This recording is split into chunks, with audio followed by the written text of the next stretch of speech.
And the two angels came to Sodom in the evening, and Lot was sitting in the gate of Sodom. And Lot saw and arose toward them, and he prostrated himself on his face to the ground. And he said, Behold now, my lords, please turn to your servant's house, and stay overnight and wash your feet. You shall arise early and go on your way. And they said, No, but we will stay overnight in the street. And he urged them strongly, and they turned into him, and came into his house, and he made them a feast, and he baked unleavened cakes, and they ate. When they had not yet retired, and the people of the city, the people of Sodom, surrounded the house, both young and old, the entire populace from every end of the city. And they called to Lot and said to him, Where are the men who came to you tonight? Bring them out to us, and let us be intimate with them. And Lot came out to them, to the entrance, and he shut the door behind him. He said, My brethren, please do not do evil. Behold, now I have two daughters who are not intimate with a man. I will bring them out to you, and do to them as you see fit. Only to these men do nothing, because they have come under the shadow of my roof. But they said, Back away. And they said, This one came to sojourn, and he is judging. Now we will deal even worse with you than with them. And they pressed hard upon the man, Lot, and they drew near to break the door. And the men stretched forth their hands, and they brought Lot to them to the house, and they shut the door. And the men who were at the entrance of the house, they struck with blindness, both small and great, and they toiled in vain to find the entrance. And the men said to Lot, Whom else do you have here? A son-in-law, your sons and your daughters, and whomever you have in the city, take out of this place. For we are destroying this place, because their cry has become great before the Lord, and the Lord has sent us to destroy it. So Lot went forth and spoke to his sons-in-law, the suitors of his daughters, and he said, Arise, go forth from this place, for the Lord is destroying the city. But he seemed like a comedian in the eyes of his sons-in-law. And as the dawn rose, the angels pressed Lot, saying, Get up, take your wife, and your two daughters who are here, lest you perish, because of the iniquity of the city.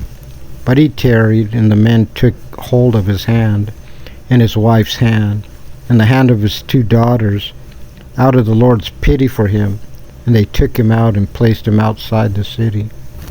And it came to pass, when they took them outside, that he said, Flee for your life, do not look behind you, do not stand in the entire plain, flee to the mountain, lest you perish. And Lot said to them, Please do not, O Lord. Behold, now your servant has found favor in your eyes, and you have increased your kindness, which you have done with me to sustain my soul. But I cannot flee to the mountain, lest the evil overtake me and I die. Behold, now the city is near to flee there, and it is small. Let me please flee there. Is it not small, and my soul will survive?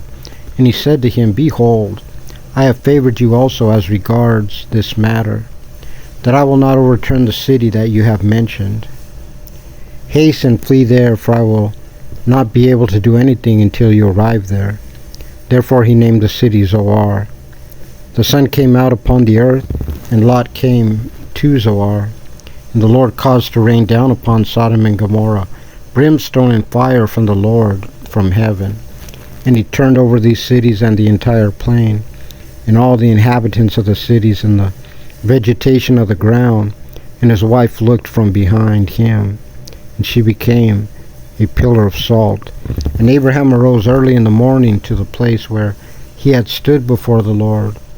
And he looked over the face of Sodom and Gomorrah, and over the entire face of the land of the plain.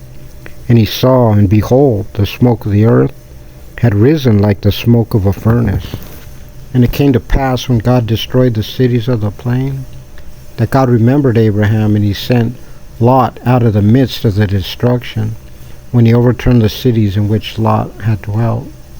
And Lot went up from Zoar, and he dwelt in the mountain, and his two daughters were with him.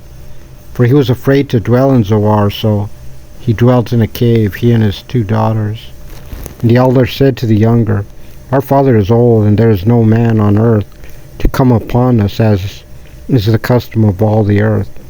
Come, let us give our father wine to drink, and let us lie with him, and let us bring to life seed from our father.